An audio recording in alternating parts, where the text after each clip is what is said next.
a... Vamos chamar agora nosso analista, Urian Fantielli, analista dos assuntos internacionais. Eu estou aqui já falando que eu não entendo nada de petróleo. Estamos falando de petróleo, estamos falando de guerra no Irã, e inclusive guerra, Urian, que está causando prejuízos financeiros já bilionários em uma semana para os Estados Unidos. A gente sabe que norte-americano não gosta de perder dinheiro, a população já deve estar achando isso muito estranho e já deve estar começando a reclamar. Muito boa tarde. E o que a gente já pode falar sobre esse gasto bilionário da guerra dos Estados Unidos, gastando mais de R$ 1 bilhão em uma semana na guerra do Irã? Boa tarde, Neila. Boa tarde a todos. É um prazer estar aqui com vocês. Começa que essa guerra ela já entra como algo altamente impopular entre a população norte-americana, entre o eleitorado norte-americano, com apenas ali mais ou menos um quarto das pessoas apoiando. Isso porque o Trump ele não preparou a opinião pública para isso. Existe um trauma histórico dos Estados Unidos dessas guerras intermináveis, como foi o caso lá no começo dos anos 2000 em relação ao Oriente Médio também. E aí entra também a questão dos gastos. E algo que é bastante contraditório é que o Trump, nessa segunda administração, ele entra com aquele discurso, Neila, de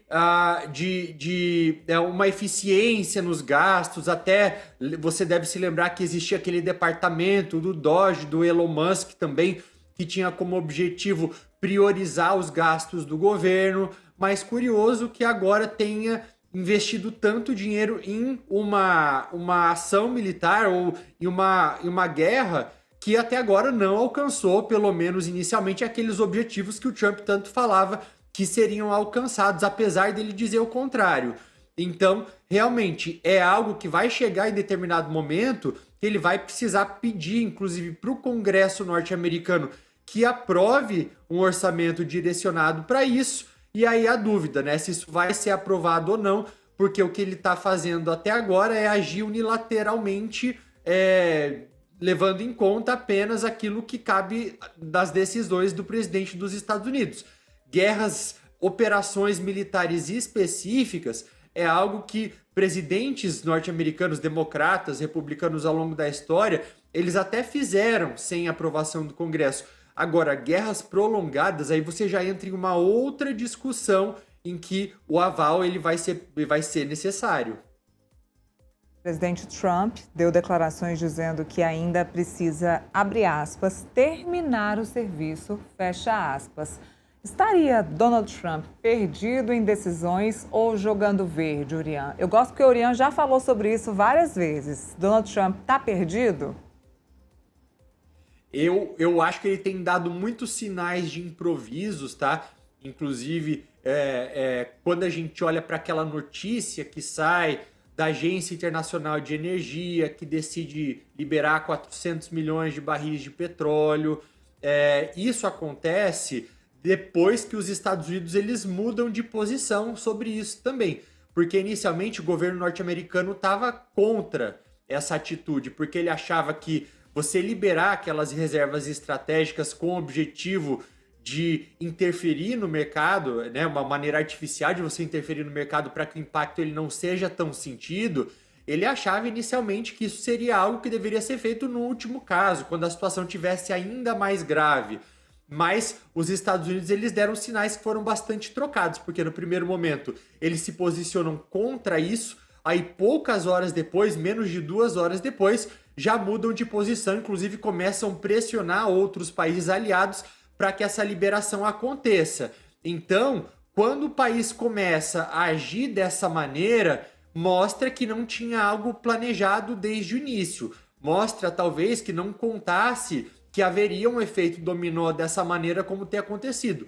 O Irã, ele que continua ali ameaçando países que ousem atravessar o Estreito de Hormuz, está falando, inclusive, que esse barril ele poderia, em determinado momento, passar dos $200. E a gente está falando de algo que no final do ano passado estava um barril ali que estava custando 60, $57. Então, é um valor que ele acaba sendo aí, que ele já atingiu o dobro disso. Ele chegou alguns dias atrás a 120.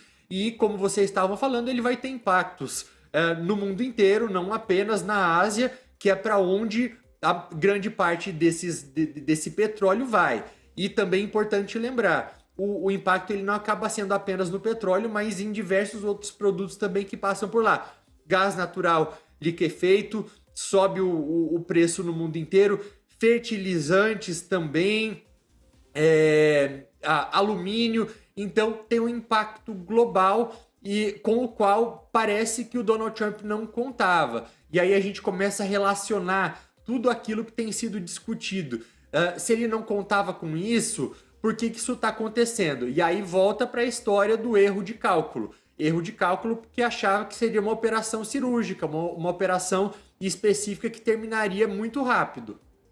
Bom, esse conflito acaba afetando o mundo de diferentes formas. Uma delas é a realização da Copa do Mundo, que vai acontecer nesse ano nos Estados Unidos, no México e no Canadá. Irã já se manifestou dizendo que, mesmo classificado, não vai participar da competição. Não é sobre futebol, não é, Urian? Existem questões mais delicadas no meio disso tudo. A gente está falando de esporte, mas tem muito mais do que isso. É uma questão geopolítica, obviamente. O Irã ele não se sente seguro, tanto no sentido de prestigiar os Estados Unidos nesse evento, porque, querendo ou não, é um dos países sede dessa Copa, quanto também é uma maneira de boicotar, porque o discurso iraniano agora é de que os Estados Unidos estão fazendo isso, toda essa guerra, porque eles estão movidos a interesses próprios e que para isso eles boicotam, eles rasgam direito internacional, eles rasgam a Carta da ONU. Então é uma maneira de protestar também ao não comparecer. Esses eventos eles são muito importantes como propaganda política ao redor do mundo. Tanto é que quando a gente olha para um outro conflito extremamente relevante que está acontecendo, que é o caso da guerra da Rússia e da Ucrânia, algumas decisões elas têm sido tomadas ao longo dos últimos anos também. A Rússia ela não pôde, por exemplo, participar da Copa do Mundo. Os atletas russos também, eles não podem participar das Olimpíadas de Inverno usando a bandeira russa, cantando o hino russo. Eles até acabam participando, mas com uma bandeira neutra, né? E em relação ao Irã, eu acho que é um movimento bastante parecido. Talvez não por uma proibição da FIFA ou por uma proibição até mesmo dos Estados Unidos, mas talvez para boicotar ou também prevendo que como o boicote ele viria, eles preferiram talvez se antecipar e que essa decisão partisse deles. Faz sentido. Não teria o menor espírito esportivo, o famoso fair play, não funcionaria nesse momento.